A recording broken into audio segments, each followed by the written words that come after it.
प्रधानमंत्री नरेंद्र मोदी तीसरी बार जिस भरोसे और उम्मीद को लेकर वाराणसी गए थे 2024 के लोकसभा चुनाव में, वो कहीं टूटती नजर आई, वो जमीन कहीं ना कहीं दरकती हुई नजर आई। क्योंकि 2019 की अगर मैं बात करूं तो तकरीबन 3.5 लाख वोटों से प्रधानमंत्री मोदी यहां से जीतकर संसद पहुंचे थे, लेकिन इस बार ये आंकड़ा 1.5 लाख पर आ गया। तो 2 लाख वोटर कहां गए? इन 2 लाख वोटरों के बारे में कहा जा रहा है कि इस बार मुसलमानों ने मोदी को धोखा दे दिया।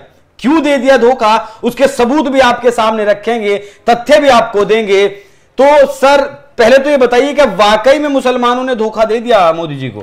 देखिए, हमारे सामने एक ऐसी रिपोर्ट आई जिसमें ऐसा दावा किया गया कि इस बार वाराणसी में कुछ जो मुस्लिम इलाके थे वहां पर एक नैरेटिव चलाया गया। अब ये नैरेटिव किसने चलाया? पार्टी ने ऑफिशियल नहीं चलाया, मतलब बीजेपी ने अपनी तरफ से नहीं चलाया। वो नैरेटिव ये था, मोदी भाईजान, नारा दिया गया था, मोदी भाईजान, ठीक है। हाँ। उस मोदी भाईजान में प्रधानमंत्री जो वहाबी मुसलमानों से पहले मिल चुके थे, उसकी कुछ तस्वीरें भी वायरल की गई उसमें, और ऐसा मतलब एक संबंध बनाने की कोशिश की गई कि मोदी सबके बारे में सोचते हैं और मोदी सबके लिए करते हैं, ये की गई जी। लेकिन जब हम आगे बढ़ रहे थे इसी कोशिश में कि मोदी जी को वाराणसी में, हम इस सवाल का जवाब दरअसल ये तलाश रहे थे कि मोदी जी को वाराणसी में क्यों इतना कम वोट मिला। मतलब 1,51,000 कुछ वोटों से 1,52,000 के आसपास मोदी जी की जीत हुई, जो पिछली बार की तुलना में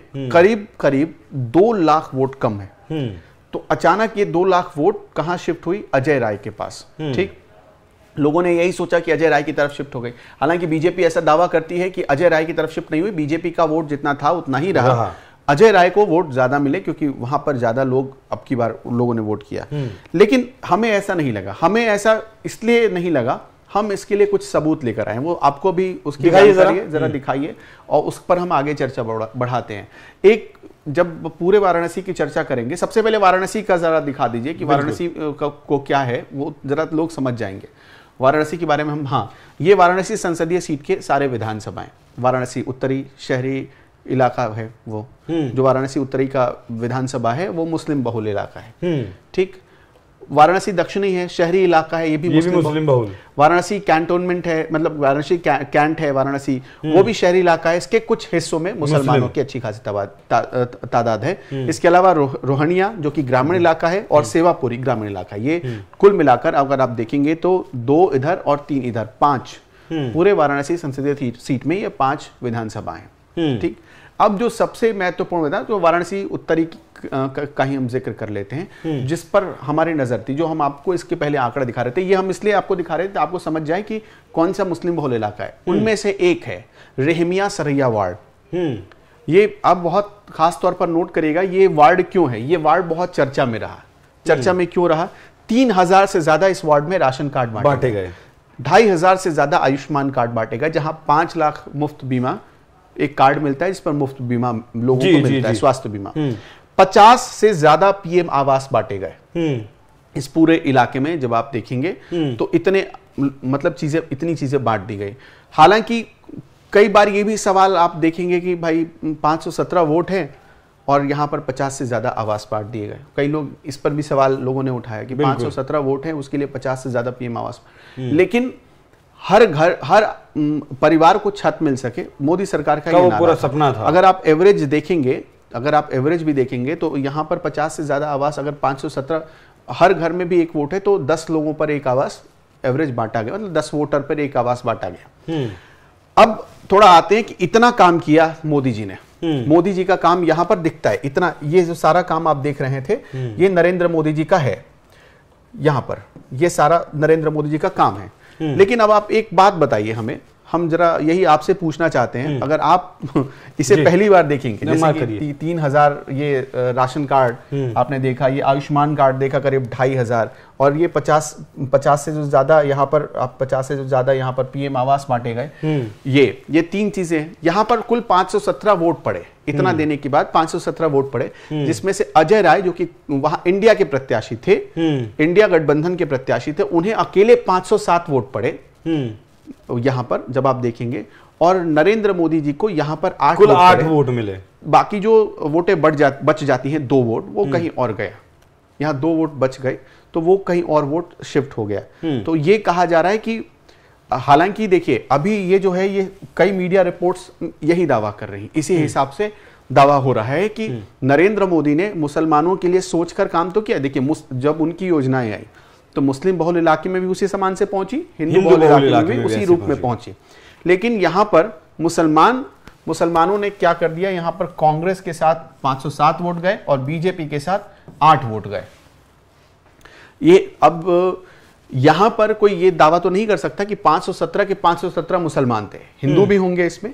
हो सकता है कि हिंदुओं ने भी यहां वोट नहीं किया। और जो मुझे समझ में आता है कि हिंदुओं ने इसलिए शायद वोट नहीं किया क्योंकि यहां मुसलमानों, उनको लगा कि यहां मोदी जी, जो मोदी भाईजान का नारा था, वो यहां शायद हिंदुओं को मतलब छिटका गया, मोदी जी से अलग करने में कामयाब हो गया। अब तो ये जो चीजें हैं ये बताती हैं कि शायद मोदी जी के साथ मुसलमानों ने धोखा कर दिया। अच्छा, अगर इसे ये आधार मान ले एक बार, इसी रिपोर्ट का आधार मान ले, तो जिस तरीके से आपने बताया कि 50 घर दिए गए, एक घर से अगर एक वोट भी मिलता इस नाम पे कि भाई मोदी जी ने हमें पक्की छत दी है, तो अब देखिए फिर भी 50 वोट होते। अच्छा, हम एक और आंकड़ा आपको दिखाते हैं, जरा वो आंकड़ा लगाइए। सिर्फ ये नरेंद्र मोदी जी का हाल नहीं है। मेरे पास भी कुछ आंकड़ा है, मैं वो भी बताऊंगा, लेकिन अब आपको यहां दिखा देते। पूरे वाराणसी में 3,52,000, पूरे वाराणसी में जब आप देखेंगे तो टोटल 3,52,000 यहाँ पर मुसलमान हैं, मतलब 3.5 लाख के आसपास जी। इतने ही वोटों से 2019 में प्रधानमंत्री जीत कर गए थे। और आप देखेंगे तो पूरे वाराणसी में 20 ऐसे इलाके थे, 20 ऐसे इलाके जहां 10 से कम वोट मिले। 20 ऐसे मतलब बूथ थे जहां 10 से कम वोट मिले, और 180 ऐसे बूथ थे जहां 100 से कम वोट मिले। तो ये बताता है कि जो मुस्लिम बहुल इलाके हैं, ये मुस्लिम बहुल इलाकों की बात हम कर रहे हैं, मुस्लिम बहुल इलाकों में मोदी जी को जो 2019 या 2014 में वोट मिले थे वो नहीं मिला। यहां से हम ऐसा बिल्कुल नहीं कह रहे कि मुसलमानों ने वोट दिया ही नहीं, दिया, तब ये जो 3.5 लाख की जीत का आंकड़ा था ये 1.5 लाख पर आ गया।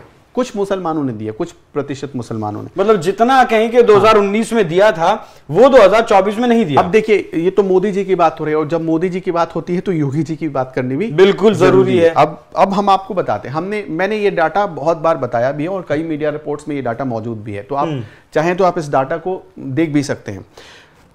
जब उत्तर प्रदेश में 2022 का विधानसभा चुनाव हो रहा था तो गोरखपुर सीट पर योगी आदित्यनाथ लड़ रहे थे और करीब 1.5 लाख वोटों से उन्होंने तब जीत हासिल की थी।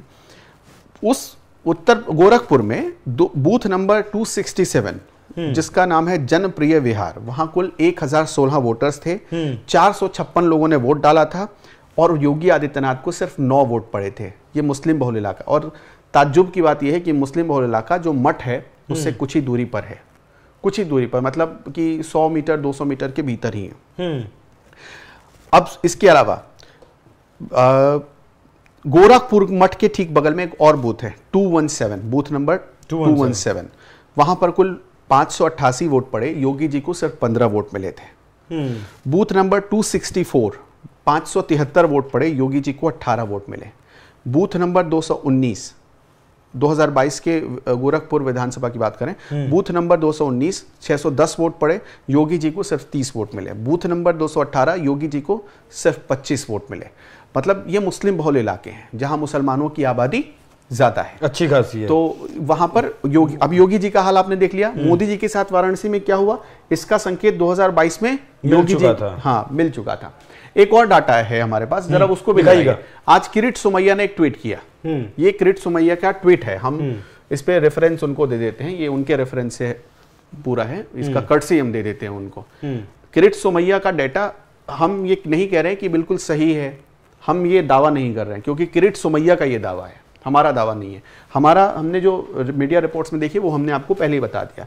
उनका कहना है कि मुंबई उत्तर मध्य लोकसभा सीट का हाल, जहां से उज्जवल निकम चुनाव लड़ रहे थे, वो हर बूथ पर आगे गए, लेकिन जैसे ही मुस्लिम इलाकों में आए, मुस्लिम इलाकों जैसे कि कुरैशी नगर, कसाईवाड़ा, बहरामपाड़ा, नवपाड़ा, यहां पर कुल 74 बूथों में से 37,000 वोट पड़े।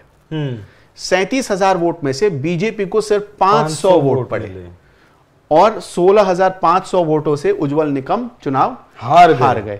ये जो 37,000 जो वोट पड़े, ये वोट निर्णायक बन गए, यही वोट जो है मुस्लिम बहुल इलाके के वोट हैं। ठीक, ये किरीट सोमैया का दावा है, जो बीजेपी के महाराष्ट्र से जुड़े एक बहुत बड़े नेता हैं, उनका ये दावा है। और आप इसके आधार पर अब अंदाजा लगा सकते हैं, अगर ये आंकड़ा सही है तो बीजेपी जो मुसलमानों को लगाने की जो टैक्टिक्स अभी तक अपना रही है, जो तरकीबें अपनाई गई, उन तरकीबों में खोट है। वो या तो मुसलमान कभी बीजेपी का नहीं हो सकता, या बीजेपी मुसलमानों को रिझाने के सारे गलत दाव चल रही है। जो भी हो, अब आपको क्या लगता है, दर्शक भी कमेंट करके बता सकते हैं कि इतना डाटा देखने के बाद आपको क्या समझ में आया। आप एक बार आप कार्तिक थोड़ा सा हटे तो एक बार फिर दर्शकों को दिखा दिए। मुंबई उत्तर मध्य लोकसभा क्षेत्र का हाल है, जहां बीजेपी के उम्मीदवार उज्जवल निकम के बारे में हम बात कर रहे थे, किरीट सोमैया ने कहा था। आ जाइए अंदर, आप आ जाइए। ये सारा डाटा मुझे लगता है कि दर्शकों ने समझ लिया होगा, बहुत हमारी बातचीत से बहुत चीजें समझ में आ गई होंगी।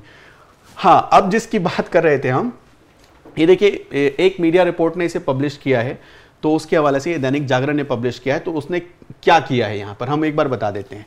बूथ संख्या के हिसाब से वाराणसी का हाल है, मुस्लिम बहुल क्षेत्रों में। देखिए मुस्लिम बहुल क्षेत्रों में ये वाराणसी सीट का हाल यहाँ पर ये बताया जा रहा है। या मुस्लिम बहुल इलाकों में बूथ नंबर 309 दिख रहा है क्या? बूथ नंबर 309 बीजेपी को कुल 739 वोट आए, इंडिया को बीजेपी को आए 27 vote. Booth number 314 city girls school Qazi Sadullapura 707 vote पड़े, 42 वोट बीजेपी को आए 42 वोट। बूथ नंबर 328 मतदाता रसूलपुर उत्तर गेट, ये वाराणसी का हाल है। मतदाता रसूलपुर उत्तर गेट 730 वोट पड़े, बीजेपी को आए 11 वोट। बूथ नंबर 363 मदरसा रहीमिया सरैया, हाँ, जिसकी हम बात कर रहे थे थोड़ी देर पहले, कुल 507 वोट पड़े, बीजेपी को आए 8 वोट। अब इसके अलावा बात करते हैं रोहिनिया विधानसभा, ये उत्तरी विधानसभा का हाल था। अब रोहिनिया विधानसभा क्षेत्र में आते हैं। Booth number 36 pre secondary Kotwa, total vote पड़े 646, बीजेपी को आए 16 vote. Booth number 37 pre secondary Kotwa 752 vote पड़े, बीजेपी को आए 22। 41 बूथ नंबर 41 मदरसा कोटवा 549 वोट पड़े, बीजेपी को आए 4। ये अब देख लीजिए, बीजेपी को आए 4। बूथ नंबर 42 मदरसा कोटवा टोटल 550 वोट 550 वोट पड़े, बीजेपी को आए 81। ये ऐसे ही है, 550 वोट नहीं, 550 वोट इंडिया गठबंधन को आए, यहाँ 646 इंडिया गठबंधन को आए, यहाँ 752 इंडिया गठबंधन को आए, यहाँ 549 इंडिया गठबंधन को आए, यहाँ 507 इंडिया गठबंधन को आए। लेकिन उसके अनुपात में आप देखेंगे बीजेपी को नहीं, ना के बराबर और हर बूथ पर ऐसा ही है। देखिए उधर बिल्कुल हर बूथ पर ये जो 160 बूथ है हमीदिया मदरसा कैंट विधानसभा का, इसमें बीजेपी को मिले 34 वोट, इंडिया को मिले 634 वोट। 171 जो सीधे 600 वोटों का फर्क है। बिल्कुल, यहाँ 566 वोट मिले इंडिया को, और एनडीए मतलब बीजेपी को मिले 70 से भी एक कम। मदरसा जामिया में 14 वोट बीजेपी को मिले।